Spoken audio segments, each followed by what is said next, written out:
10 रुपए की चाय, 20 रुपए के समोसे गली की नुक्कड़ की दुकान में तो जरूर मिलते होंगे, है ना। लेकिन अगर मैं ये कहूँ कि आपको चाय और समोसे इस दाम में एयरपोर्ट पर मिल सकते हैं तो आप विश्वास करोगे? हाँ, जानती हूँ आप में से कई लोग मुझे पागल जरूर बोल रहे होंगे, लेकिन ये सच होने जा रहा है, जिसके पीछे हाथ है आम आदमी के सांसद राघव चड्ढा का। कैसे, चलिए जानते हैं। हेलो नमस्ते, मैं हूँ आपकी होस्ट दोस्त नेहा आनंद और आप देख रहे हैं जागरण वीडियोस। चलिए पहले आपको एक छोटी सी क्लिप दिखा देते हैं जिसमें राघव चड्ढा एक खुशखबरी देते हुए दिख रहे हैं। मुझे बताते हुए खुशी है कि आपकी आवाज सरकार के कानों तक पहुंची और सरकार को यह फैसला लेना पड़ा कि अब देश के तमाम एयरपोर्ट्स पर एक अफोर्डेबल कैंटीन की शुरुआत करी जाएगी, जिसकी पहली कैंटीन कोलकाता एयरपोर्ट पर खोली गई है, जिसमें आपको चाय 10 रुपए की और समोसा 20 रुपए का मिलेगा। ये मेरी जीत नहीं है, ये मेरे भाषण की, मेरी स्पीच की, मेरे मांग की जीत नहीं है, ये आपकी जीत है कि आपका दर्द मेरे माध्यम से सरकार तक पहुंचा और अब अफोर्डेबल कैंटीन्स की शुरुआत जगह जगह देश भर में की जाएगी। अब इसी पर भारत सरकार ने कोलकाता हवाई अड्डे पर पहला उड़ान यात्री कैफे लॉन्च किया है, जहां पानी, चाय और नाश्ते की कीमतें बहुत ही कम हैं।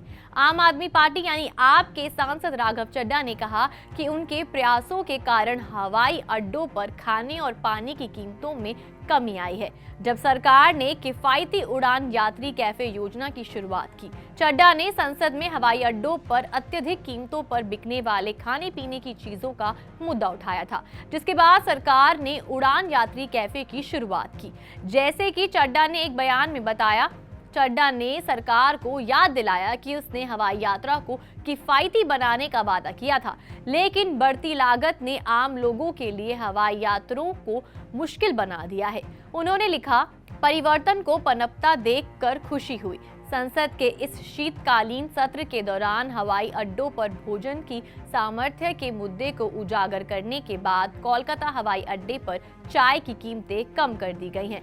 ये हम नागरिकों की जीत है और मुझे इस बदलाव का उत्प्रेरक बनने पर गर्व है। आशा है कि अधिक हवाई अड्डे इस उदाहरण का अनुसरण करेंगे और खाद्य पदार्थों की कीमतें अधिक उचित ढंग से तय करेंगे।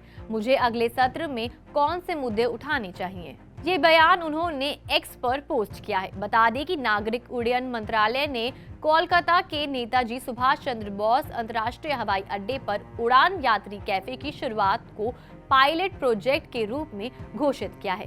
यदि ये सफल होता है तो इसे भारतीय विमानपत्तन प्राधिकरण AAI द्वारा संचालित अन्य हवाई अड्डों पर भी लागू किया जाएगा।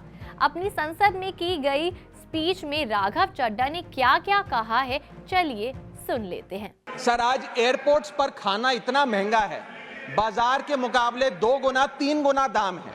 एक साधारण सी पानी की बोतल जो 20 रुपए की बाजार में मिलती है, वो एयरपोर्ट के भीतर जाकर फूड आउटलेट पर 100 रुपए की मिलती है। आज यात्री जो इंतजार कर रहे हैं अपनी फ्लाइट का, वो पानी पीकर पेट भर रहा है कि कहीं 250 रुपए की चाय और 350 रुपए का समोसा ना खरीदना पड़ जाए। बताइए सर, एक आम आदमी एयरपोर्ट पर अपने जहाज का इंतजार करते हुए क्या एक चाय नहीं पी सकता? क्या इस पर कोई रेगुलेशन नहीं होना चाहिए? क्या कोई अफोर्डेबल कैंटीन का मैकेनिज्म नहीं होना चाहिए? इंडियन एविएशन बिल 2024 पर चर्चा करते हुए चड्ढा ने कहा, सरकार ने वादा किया था कि चप्पल पहनने वाले लोग भी उड़ान भरेंगे, लेकिन अब तो जो बाटा के जूते पहनते हैं वो भी हवाई यात्रा का खर्च नहीं उठा सकते। चड्ढा की इस पहल ने न केवल हवाई अड्डों पर खाने पीने की चीजों की कीमतों में कमी लाई है, बल्कि ये आम जनता के लिए एक बड़ी राहत भी बन गई है। उनके प्रयासों को लेकर राजनीतिक और सोशल मीडिया दोनों ही मंचों पर चर्चा जारी है और अब ये उम्मीद की जा रही है कि सरकार अन्य मुद्दों पर भी ध्यान देगी और आम नागरिकों की परेशानियों को हल करने के लिए और कदम उठाएगी। आपको ये वीडियो कैसी लगी, हमें कमेंट सेक्शन में ज़रूर बताएं और अगर चाय आपको 10 और समोसा 20 रुपए में मिलता है तो क्या आप उसका लुत्फ उठाएंगे, वो भी हमें कमेंट सेक्शन में ज़रूर बताएं।